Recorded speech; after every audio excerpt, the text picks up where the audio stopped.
So let's get this live going. Let me introduce to you my topic and who's with me. As I said, my name is Suzanne Hart. The topic today is, are you teaching people how to treat you? Are you teaching people how to treat you? Is your language teaching people how to treat you? We're going to be talking about one of the top success habits, which is communication. We're going to be talking about impactful communication, powerful communication, but also communication that creates pictures in our mind. We're going to be talking about the power of that. Now, who do I have sitting beside me? I have an old friend sitting beside me. And when I say old, we're going back many, many, many years. I know she looks like she's just like 25, but no, she is not. Just saying. This woman comes to us with lots and lots of experience. She is the owner of Creative Consulting. She is an editor. She reviews a lot of my work and is going to be editing my next book. Just saying. All right, I'm going to introduce to you Miss Deborah Ferdinand. Hey, hon, how are you? Hello, good evening. Wonderful to see you again. I hope you're doing well. I am doing fantastic. Okay, I call you Debbie. I call you Debbie. Everyone might call you Deborah, but I call you Debbie from way back when.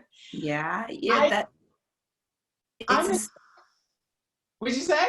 I was going to say that goes to show the relationship. Again, even a thing such as a name. Some people call me Deborah, and that I'm framed in a certain way. You call me Debbie, it's framed in another way. The people who call me Deb, I try to keep them hidden because Deb is framed in another way, and it all goes back to communication. I'm glad I'm not one of the hidden people. I'm glad your name. Yeah, simple as your name. You know, and this is a great way to just, you know, springboard into language and communication. And I'm so excited to have you here because we are going to be doing a series about communication. And I think it's so timely. You know, we are in a time of change. We are in a time of flux. We are in a time when people are reinventing themselves. And, you know, one of the things is being able to express an idea, express what you do, communicate in an impactful way is so key. So the first thing I want to talk about is, you know, you edit a lot of books and you work particularly with entrepreneurs. What are some of the key mistakes you see entrepreneurs making when they're communicating about themselves, their business, they're putting themselves into the marketplace? I think they don't put their vulnerability out there. Even from their speech to their body language, all the various ways that we communicate are very guarded. And once those walls are up, it's very difficult to want to engage with that person. Because whether you are intuitive or not, your body senses that, well, maybe this may not be the right move for me. So I think that's what I see the most. It's really in everything, much more than just words, written words, spoken words. It's their entire body language. It's everything. And that is what I see out there. If you don't put yourself out there, say the truth about who you are, it's difficult to weave and make those relationships and make those networking connections work. It's authenticity, I believe. Oh, that is so good. You know, we're about to be doing a speakers program, a virtual speakers program at the end of the month. And so if anyone's interested in that, put mastermind in the comment section, and I'll be talking a little bit about that at the end. But, you know, we're going to be talking about this virtual speaker program. And I remember when I was learning to speak, my coach, David, would always say to me that when authentic Suzanne shows up on stage, it'll be all over. And I'd be like, authentic Suzanne, what is he talking about? And he's talking about exactly what you're saying, because we are trained in school to be perfect. We are trained to show up polished, perfect. And it's almost like our public self shows up. Yeah. But what most of us don't understand is our public self puts a lot of distance between us and our audience, or us and those that we're communicating with. So if I'm hearing you correctly, you're saying when you say be vulnerable, it's like bring your authentic, true self to the conversation. Yes. When you do that, that translates into so many different things. I found at the beginning of my career when I did not show up like this at meetings. It was a suit, it was this, it was the proper heels. And even my body language and my communication skills were so dry.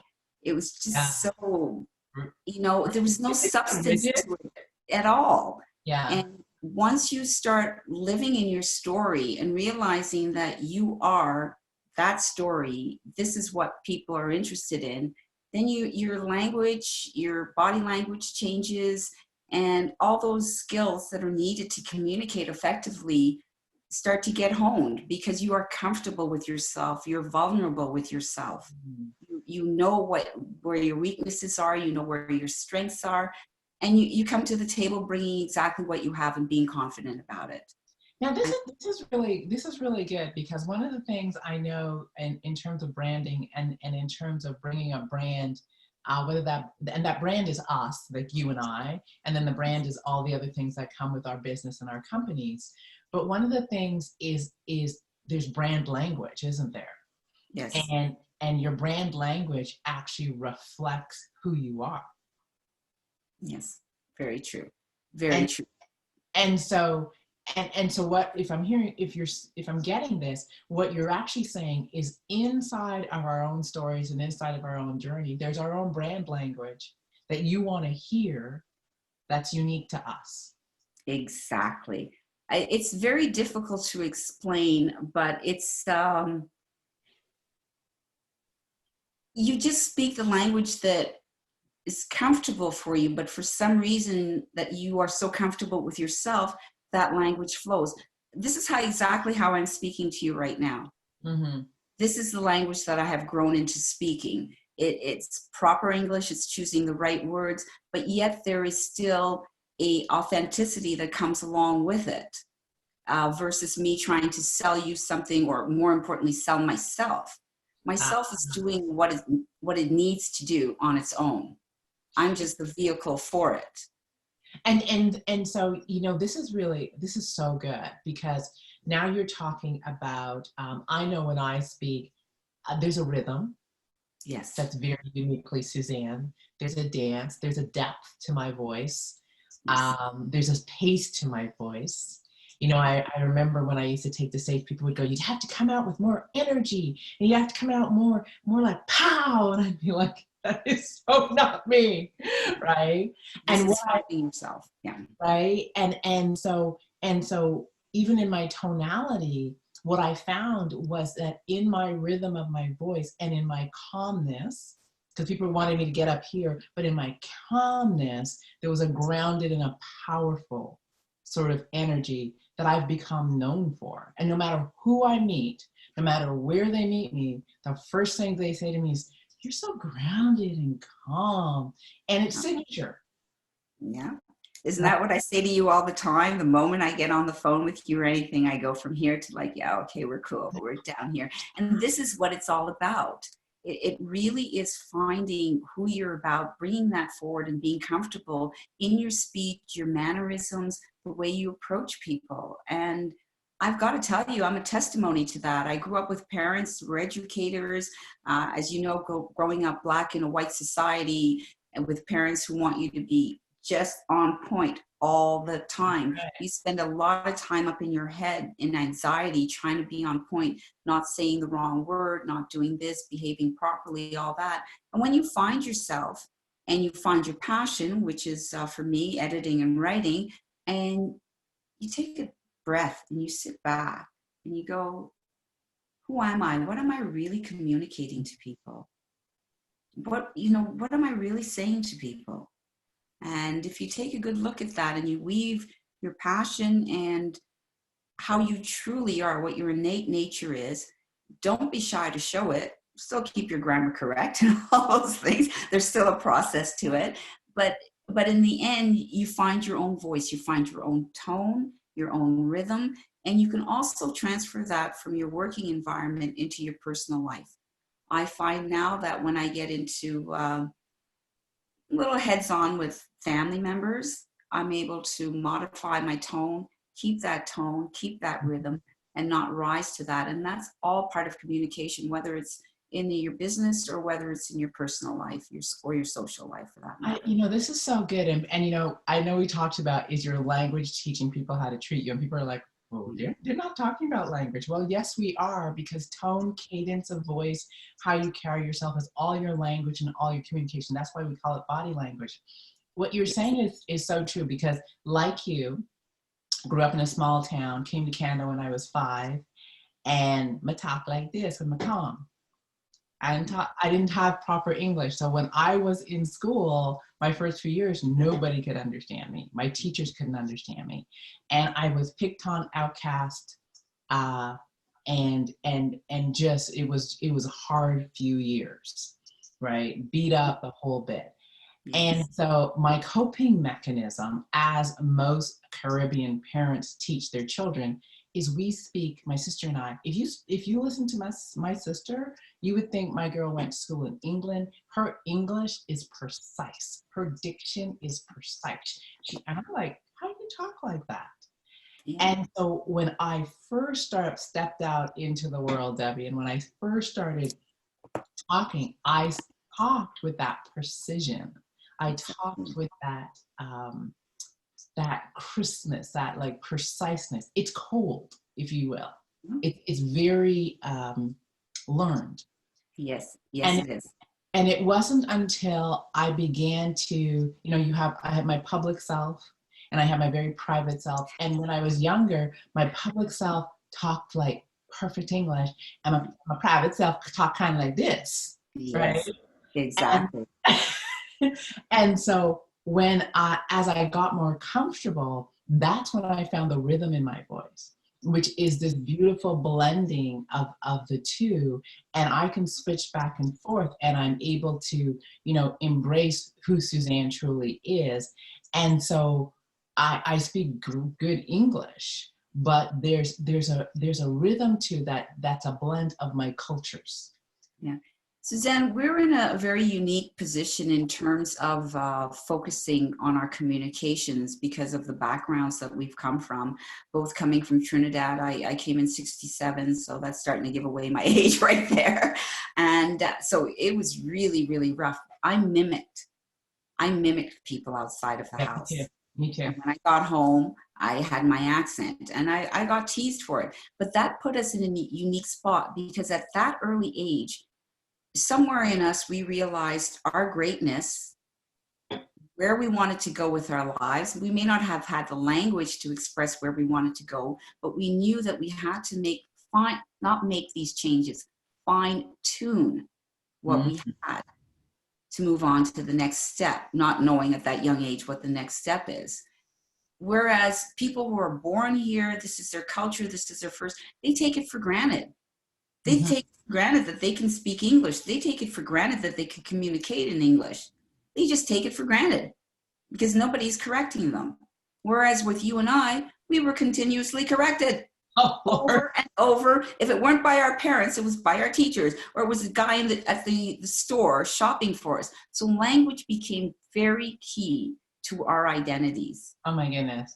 I've never actually looked at it like that, but you are so right. And I think the other part of it is, as I became more comfortable with Suzanne, I flip in and out of proper English, my US kind of, language, then I'll go into my Caribbean self.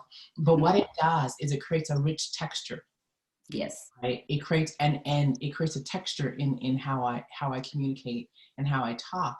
And it also creates an adaptability. And I think, as business owners, there is that adaptability that is required with our language. And when I'm talking about adaptability, I'm not talking about changing what words mean, but actually changing the pace to which you talk, changing the rhythm of how you talk, changing the energy in your voice, changing the how loud or how soft you talk. There is an adaptability that is so necessary in presenting, in Yes. being on stage, but also in engagements in sales or anything else we want to do. There's that adaptability that is so necessary in our communication. And I've never really thought about it like the way you brought it to us right now.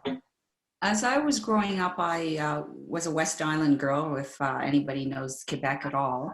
Yeah. And the school I went to in the 70s, you had the rocks, that were the rock kids, and then you had what you call the sucks. Those were the nerdy kids. And then you had the jocks, the sporty kids. Mm-hmm.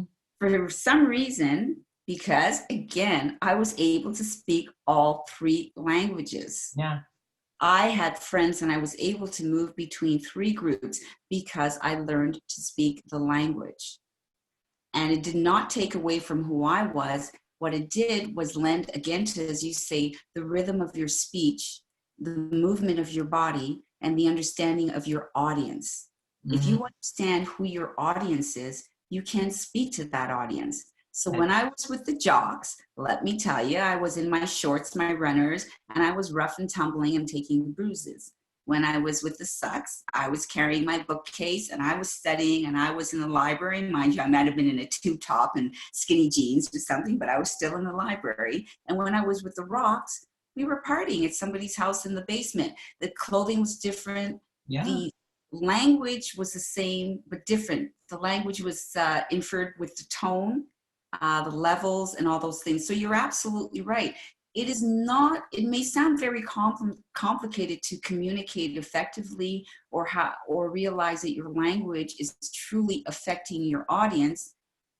All we're asking you to do is take a step back and think. Think on your journey of communication. Think on the times that you've had miscommunications with people, your team didn't get it, your team showed up with a pie instead of a cake because you miscommunicated what you wanted. It's time for us to really, especially now that we're kind of locked at home, to start thinking about the way we use language and Absolutely. How it really affects our lives. Absolutely. And one of the big things that I have learned and I've taken it on in terms of like mastering this skill is the ability to use language also that evokes emotions and paints pictures. Yes. And particularly when I'm in business, I'm very mindful that when I'm able to paint pictures and use language that brings about emotion, that people it's easy for people to get into relatedness. And I always go that when I'm in a sales process, I'm going to paint a picture and I'm waiting for the person to pick up their own brush and start painting with me, and I can hear it in their language.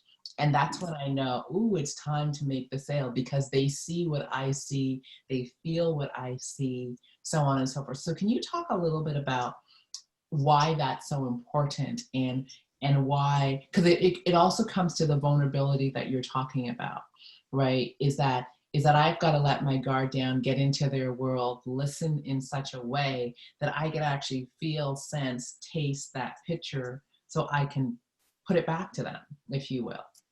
Well, this is exactly the work that I do.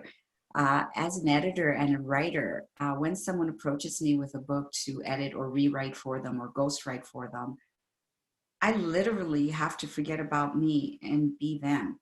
Mm-hmm. I have to totally absorb who they are, because if I don't understand what their goals are, I'm not going to be able to provide that service.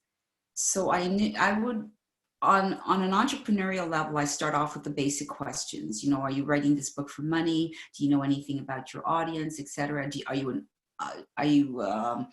you know your subject? Are you an authority on your subject? Then after that, I get that out of the way. I've got to sit back and I've really got to know why you're doing this. I have to know why of it all. And it's not the 6 questions that were prior. So this is where understanding, they will say one thing to me. Oh my gosh, I read between the lines. You have to read between, it's a skill. You have to learn to read between the lines. I know we've had all these courses over the years, this is how you do it and all that, but it truly is a skill, and it's a listening skill. You just took the words out of my mouth. Absolutely. And you know, it's a listening, and I say to people, it's a listening for what's said. It's a listening for what's not said. Mm-hmm. What's not said is actually the key stuff that you that you want. And so and I think, you know, when we're talking about communication, you know, when I teach speaking, I will teach, like when I often talk, you know, walk the people through in the audience through what I'm doing when I'm teaching this program. And one of the things I'll say is that, and you'll get this because of who you are and what you do, but I'll say, I can be at the front of the room and I can feel when something lands for someone. And I'll be like, something landed over there because the energy shifted in that section of the room. Or I will look at someone and I'll just be able to go, that landed, didn't it? And they'll be like, yeah. And so what you're talking about when you're talking about communication is a listening and a listening, but then there's an energetic listening for the shift in energy, the shift in, you can tell when a room gets cold, you can tell when then energy gets sucked out of the room, you can tell when energy goes down, you can tell when energy comes up. It's that listening, right? That's Well, this is where some entrepreneurs, for example, if they're presenting, get into a little bit of a problem. They're so focused on being precise that they're forgetting life is a flow, all about energy. And if they're not paying attention to what's happening in the room, and they're only talking and not listening with their eyes, their ears, even their senses, they're going to miss their target. You know, that is so key. You know, when you learn to speak, when I learned to speak, I can't speak for anyone else, but when I learned to speak, there was this concept that the context is way more important than the content. And most people come to the room thinking, I got all this great content. This content is amazing. This content, I know my stuff. I'm an expert. And they're content focused. And what I was taught was that the context, which means the environment of the room, the energy of the room, the vulnerability of the room, how included people feel, how listened to people feel, how connected and engaged people feel. The context is what actually makes the content valuable. If the context isn't taken care of, the content sometimes goes like this, or it doesn't land, or people just aren't relating to it. And yeah. This is the same thing. What you said there between the context and the content applies everywhere in life. It comes into my business. It's the first thing that I say to my clients. Yeah, you got a lot of content here. 778,000 words. Yeah, it's a lot of content. What's the context? Like, I don't get it. Like, did you set it up? Like, I don't get it. And people forget that. And that is not only in business, it's not only presenting, it's everything you do in life. Absolutely. It's what you're bringing to the table. You could bring the biggest bowl of popcorn. That's the content of that bowl. But what's the context of it? Yeah. What are you trying to say with it? What are you setting up with it? Why did you choose popcorn? Yeah, right. Exactly. And people don't get that. And that's all these things weave into communication. How we get our message across, how we interact with people. We do have, again, mindfulness. You have to be very mindful of the words that you choose. Just talking about how language affects people. I'll give you a short story. One of my stints working in an office, which lasted about 3.5 months, I felt like I was being suffocated. It was when I first moved here to Ontario. And the owner of the company was a very aggressive, old school type of person. On the interview, one of the questions was, how do you eat an elephant? And I answered, one bite at a time. And he looked at me and shouted in my face and said, no, as a team. And I went, okay, I'm in for an interesting ride. But then one day he came by my desk and he didn't like the way I was doing a project. and he said I was useless. Mm. So what I did was I took a fuchsia pink Post-it and the black Sharpie marker, and I wrote the word useless on it, and I pinned it to the top right corner of my screen. So Mm-hmm. every time he came from his office, he would have to see that bright fuchsia with useless on it. Now you have two choices, sir. You can ask me why I have a Post-it with the word useless on it, or obviously you know the word that you chose to dispel upon an employee. Mm. That's the power of words. I left shortly after that in total agreement with the company. This is I- that people don't realize that. As a manager and entrepreneur, even to a supplier, you say words like that, you so have to be let's conscious. so let's talk about words um, telling the story of who you are and who your business is and how people will treat you. Because I think I love language, and it's surprising because I barely passed English.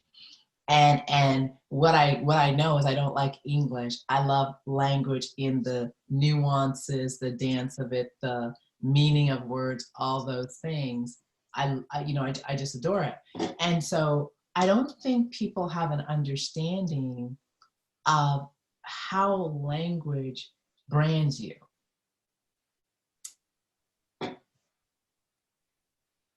Taking a step back to that story about useless, that's a brand right there. I was just branded. Yeah. Whether I take that, embrace it, and go, yeah, baby, I'm useless and I'm going to wear that coat for a long time, is up to you. For me, I just wanted to shove it in someone's face because I've got that little naughty side to me. But But he also branded himself too. exactly, exactly. So again, the words that you choose, whether you choose them consciously or unconsciously, is your brand. There are words in your vocabulary that you probably don't realize how often in a day you say them. And the recipient of those words starts off the first few days or years knowing you, and those words are conscious to them. Then those words now are registering on an unconscious level to them and forming opinions of you. So Mm-hmm. now you're the okay guy. He says okay for everything. That's his brand. He says Yeah. okay for everything. Yeah. Yeah. It sounds silly, but it is that. Do you know that I know the excuse guy has an excuse for everything, everything. He has an excuse, and his Yes, and his brand is, to me, the excuse guy, exactly. right? Exactly. And I will wait. Something will happen, and there will not be responsibility. There will be like this excuse, and Mhm. I think what's not realized is how that excuse just has that person be dismissed, Exactly. The right? others, there's for example, I am acquainted with someone. When you ask this person a question, you get a run around the mulberry bush, but in 3 or 4 sentences. That is that person's brand. Yeah. I now know not to go to that person when I want something put on the table. Hmm. And And and there's the person who it's always hard. yeah, It's yeah, they're always overwhelmed. I'm overwhelmed. I'm yeah, frustrated. They're the people who and it's all in there. It's all in language. And I think why this call is so important is we're in a challenging time right now. And I don't think people are present to how their language is telling their clients, the people out there, the marketplace, how they're doing. And I'm not saying to not share the challenges, because we're all having challenges. Everybody's readjusting, pivoting. We're hearing that language all over. But I think it's the energy that you move to that challenge that people hear, Mm-hmm. And it begins to define you. And I think what I want people to be present is you are and I get to put the language into the world that Exactly. defines us. Exactly. And that is something you have to give conscious thought to. You almost have to, well, no, not you almost have to. You see, it's bad language right there. It's necessary for you to keep a toolkit of your words. Mm-hmm. And they're words that are impactful, they're words that are meaningful, they're words that are just one or two words that will fill your client or your friend with hope and joy. Just keep those words in your toolkit. I have Yeah. found over the years, those are the words that I use. And when I weave a story and I talk to someone within that, oh, you know what's actually really great? Google and I think Outlook has little emojis that tells you what your tone is Yeah. when you're writing an email. For me, it comes through everywhere. And I realized doesn't matter what I write. If I'm trying to tell you, you owe me $1,000, my tone always comes through as hopeful and joyful and appreciative. It's like, really? I'm trying to collect an invoice here. How is this coming through? And without that, people would laugh at me. My accountant would say, like, what are you doing? This is not the way you ask for money. And then I switched it and it was a nightmare. Mm-hmm. And now I'm realizing that is my brand. That's how you act. My brand, yeah, it's hopeful, it's joyful, it's asking with pleasure, it's asking with gratitude. That is my brand. And these are the words that are in my toolkit. It Uh-huh. doesn't matter what the situation is, and I'm feeling overwhelmed with someone and I would like to go to the bad toolkit. I go to the good toolkit. And remember, it's language, it's communication. They may be communicating to me something that I am not clearly understanding because they do not have the skills of language or communication. And I love the fact that you're using toolkit because for me, I have brand language, and whenever someone works with me, I always go, let's find your language. I will have them write out stories and all that stuff, and I'll circle words, right? So one of mine's everybody knows I sign everything as I'm blessed, right? Mm-hmm. So one of my words is blessed. When I take the stage, I tell people I know you're brilliant, Yes. because I know I'm brilliant. You're brilliant, right? Everybody knows that integrity is huge for me. Integrity, learning, community, health. Like there's language. If someone asks me if I'm SICK, I won't even say the word. I'll be Mm-hmm. like, that's not part of my vernacular. I don't use that word. Yeah. I'll say something passing through and it's on its way out, right? So I think it's really key, as you're saying, to develop your toolkit, right? Every big brand has their linguistic toolkit, and I think that toolkit uh, really keeps you focused on who you want to be in the marketplace. But I think it's also equally important to have an awareness of language that is so not your brand that you don't use them. You Yeah. don't use those words. Like they're so contrary to the brand you're putting in the marketplace that it is not part of the languaging that you put into the world. Suzanne, another step to what you're saying there with the toolkit is not only you become conscious of the words and you choose your words, you end up, for lack of a better word, training the people Yeah. who come to you. So, for example, when speaking with you, I'm very comfortable with saying, you're brilliant, because it's a word that I have consciously, and then now it's unconsciously, and now it is part of my DNA. It's not a word that I would go and use freely. That is your brand. Mm-hmm. I will use it back to you because it brings a level of communication with Absolutely. us. Now I have this is totally amazing. This is how energy and life works. I have a sign off I started using last year called Be Well, Be Happy, Be Love. And Mm-hmm. I've been using it. Certain people really need to hear it, so I use it there. A couple of weeks ago, I started seeing it showing up Mm-hmm. by one person in particular. And And I had to reach out to that person and let them know that that is my brand. It was not a flippant sign off. It's a brand. Mhm. That is me. That is my language. It is not your language. You did not sit down and feel that energy or was moved by that emotion to create those 3 sign-offs. And this is a little bit of what it's about.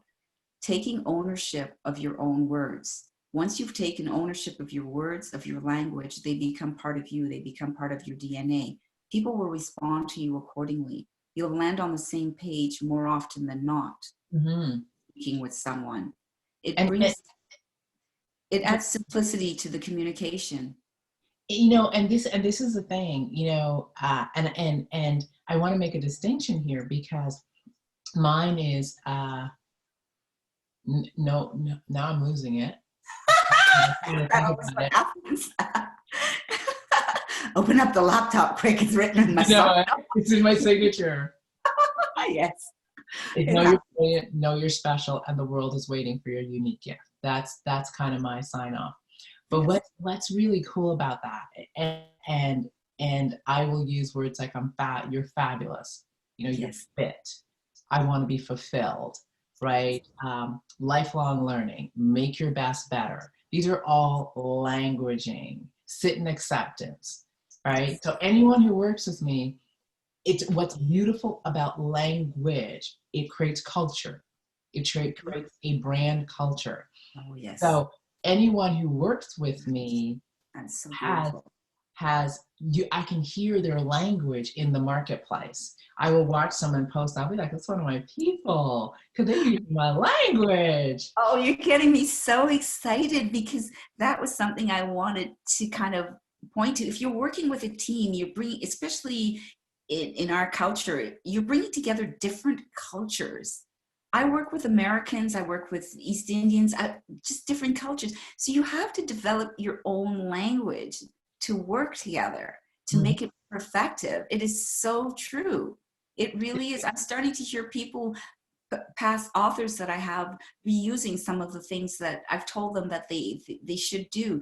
Yeah, it is very, and it brings the group together once you're speaking the same language. So a big part of what you're talking about, and a big part, as we, what we want to leave with people is, so one of my posts, I said, are you talking? Are you just talking, or are you communicating? And I think what you're really saying to people is, when you get into the marketplace, ask yourself, are you just talking, or are you communicating a message that's in alignment with a brand that you're putting into the space? Do they line up? Exactly. Right? Exactly. Is how you're showing up in your body language in alignment with what you're saying? And is your energy that you're putting into the world in alignment with who you say your brand is? Because that's all communication, and that is how we teach people how to treat us, because it's either they will trust you or they won't. It's either they will respect your brand or they won't. It's either they will be moved by your brand or they won't. And notice, I am not talking product right now. And I think that's the really important thing. It's not about communicating your product. That's another conversation. It's communicating the culture, the energy, the relatedness, the who you are in the world to the world. Exactly. Do you know me, like me, and trust me? Do I put something into the marketplace that is so consistent that I teach you who I am, and I teach you how to engage with me? Exactly. It's exactly that. And for me, it works on that level, and sometimes even deeper, because what people are asking me to do is to trust them with their vulnerability, their innermost thoughts, their feelings. They're asking me to trust them and guide them. They're asking me to help them with their language. They're asking me to tell their truth. And they're It, also asking you to be their voice, right? yes, And I yes. think, okay, so I once, I'm going to It say, sounds good. I once hired a writer, Hmm. and it was kind of quasi ghostwriter, but I had to put a lot of things together. It was a series of calls. My voice was very much, it was conference calls. And we were going to write a book. It was the first draft of What is Leading with Character. And when I got it back, what was interesting was when I read it, it didn't land for me. No. And when I gave it to a friend, I said, and I asked her, what energy do you get when you read this? And it was so amazing. Because I didn't tell her anything, but what energy do you get? And she said, the book is angry. And it was so Yeah. interesting because she didn't capture me. I don't know who she Mm. captured. but She the, captured she captured herself. As an editor, I see this sadly a little too often. People who have had books written by someone they did not have a synergy with, someone that they did not sit and have coffee with for a month or talk. And I never jump into any book at all. I spend at least 2 to 3 conversations getting more intimate with the person as I go along, because I have to write in your voice. Mhm. Grammar and spelling and punctuation and all those things. But I have to write in your voice. I promise that in my contracts. My contracts say that your final copy will be voiced in your voice. That And is, that's a skill. it is a skill, I do have to say, and it's not a skill I honed. This is a skill that has come from God. It's a downloading skill. I just seem to know.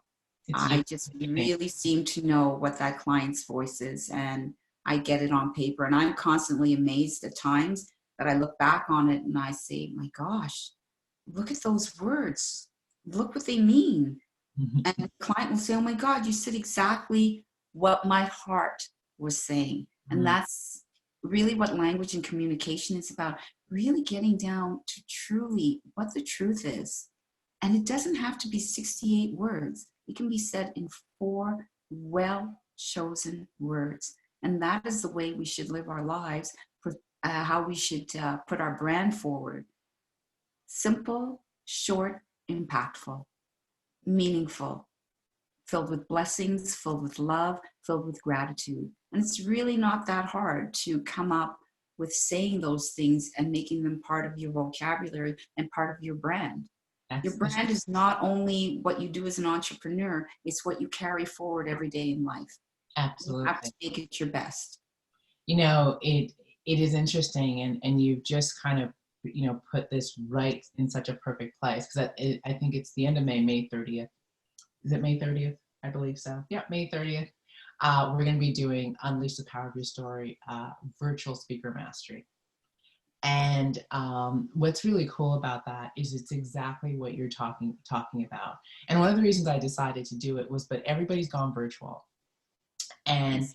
and and oftentimes when you get people on a virtual platform, there's muted lines, there is the speaker, and they're talking at their audience.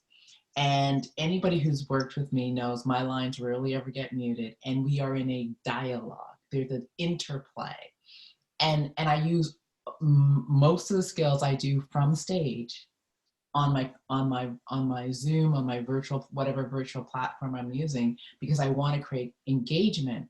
But all the stuff that you're talking about, I use to make that happen. And one of the things that, you're a writer and you tell people stories.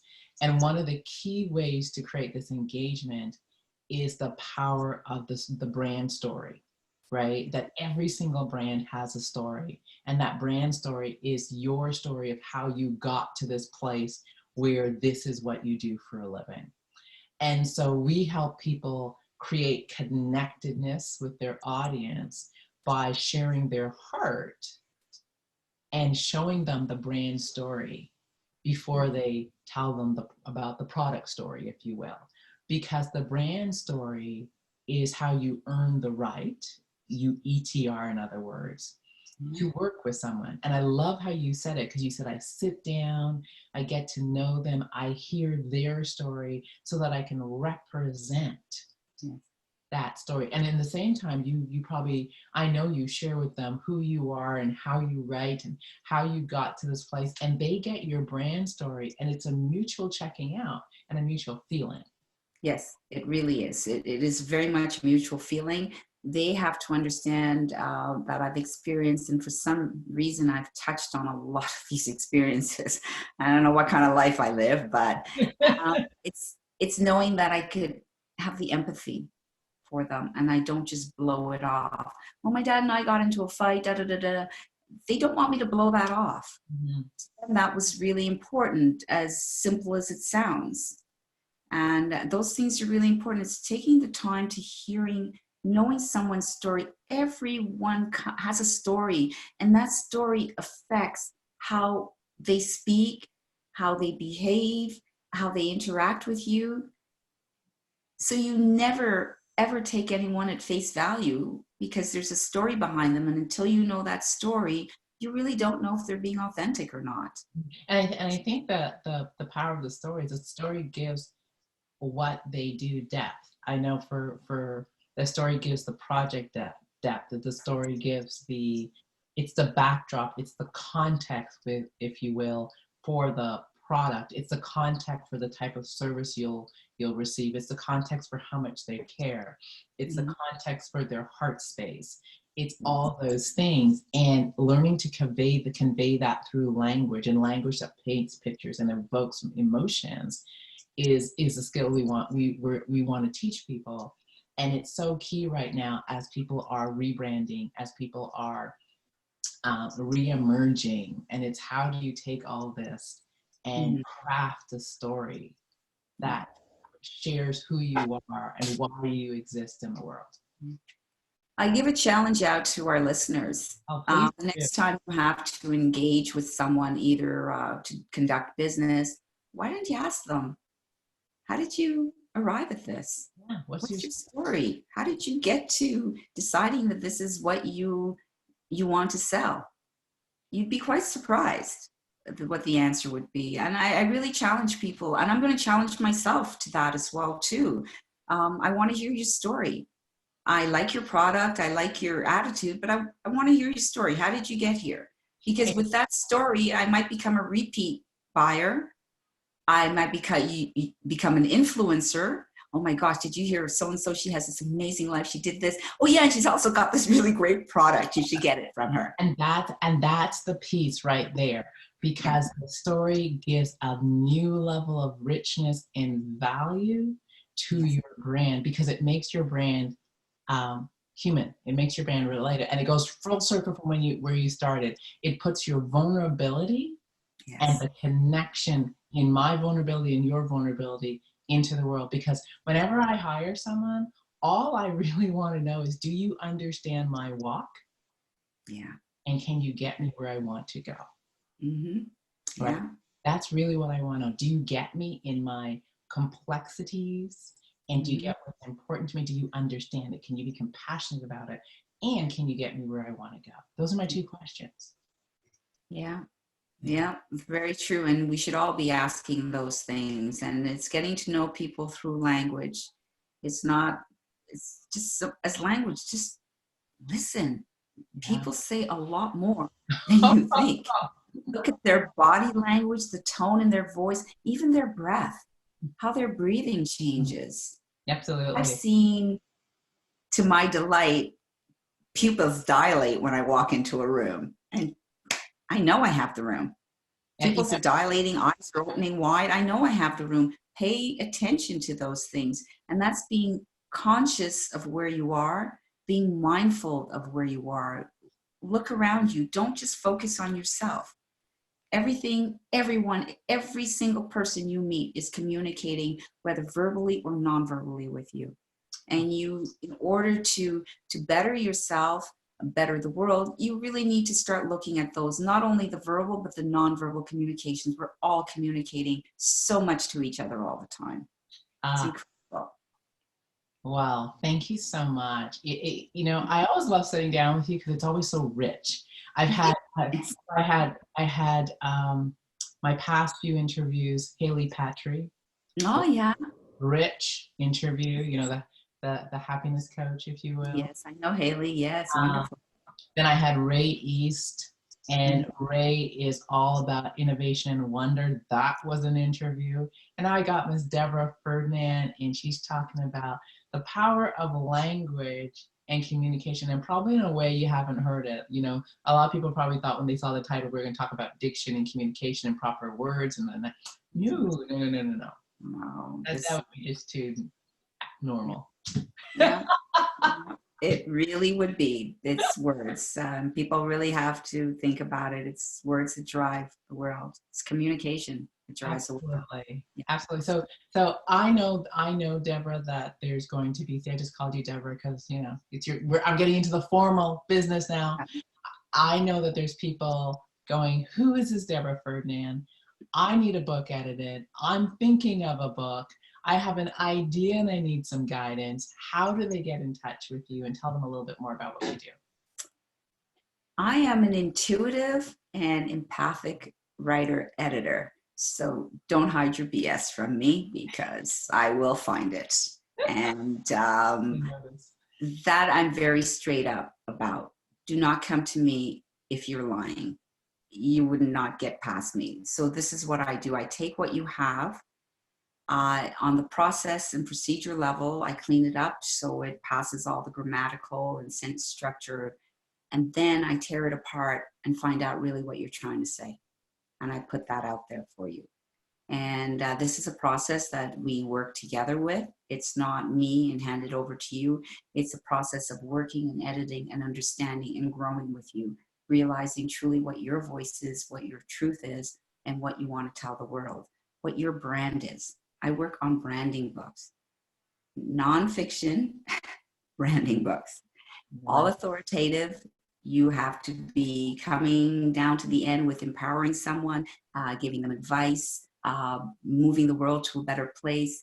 My favorite books to write, which I'm enjoying right now, which I'm hoping to see more of, are a fusion of different mysticisms and religions and thoughts and philosophies.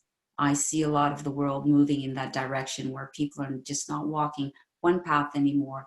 They're understanding the energies, just as we spoke today, a level above of what language is. We spoke truly what language and communication is about. People are starting to understand that and putting those thoughts together. So it's all nonfiction, and you've got to be an authority on what you're coming to. You don't come to me if you're copy pasting from somebody else. You have to be authentic. You have to be real in what you've written. It has to be your own. You cannot just be another person out there. What's the point in writing a book? And this is what I love about Suzanne. So I do have to throw back to you. I know I'm supposed to be promoting me right now, but the whole series of mastery, until you stop and think about it, you don't realize that you have your language, that your communication, Suzanne, help me out here, the emotions, and what's the first one? I'm lost there. But your levels. There's your thinking, there's your emotions, there's your communication, and there's your behaviors, and they all line up. And that is the art of mastery, is being masterful and managing them, each and every one of them, for sure. Exactly. And it's based on that too, with writing and editing. When you come to me, you're representing me at the end as well. So you have to master. I also teach while I'm editing a book with someone. I can be quite harsh. I will write, okay, that's a 98-word sentence. Like, really? What were you thinking? And I teach people. And what I found I started doing was highlighting how often they use the word like, yeah, I know. And I'll hit you in your face, and I'll say in this manuscript, you've said like, okay, let's go 58 times. Mm-hmm. So this is what I do. I can be found at creativeconsultingservices.ca.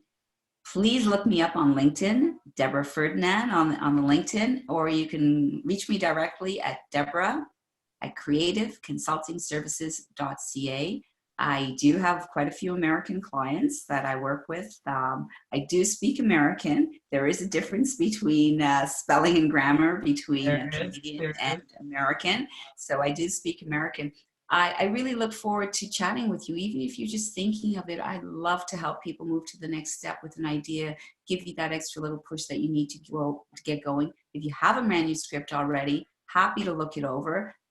Let you know where you need to go with that. And it would be my pleasure, because it is my passion to help you bring the truth to the world. Thank you, Suzanne. Thank you, my dear. I have been speaking with none other than Deborah Ferdinand of Creative Consulting Services. And thank you all for joining. I will be back here next Thursday at 7 p.m. Eastern Standard Time. And Deborah, as usual, love sitting down and talking to you. Yeah.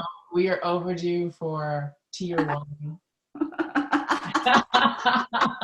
I'm getting the patio ready right now as we speak. Off this goes. Wash off the makeup. Go get the patio ready. Many blessings, Suzanne. Thank you, darling. Thank you. Be well, be happy, be loved. Thank you. Everyone, we will see you back here next week. Take care and many blessings.